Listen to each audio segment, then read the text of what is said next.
فلما جاوزا قال لفتاه آتنا غداءنا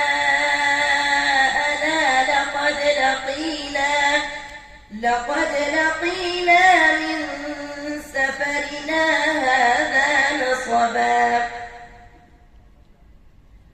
قال أرأيت إذ أوينا إلى الصخرة فإني نسيت الحوت وما أنسانيه إلا الشيطان أن أذكره واتخذ سبيله في البحر عجبا.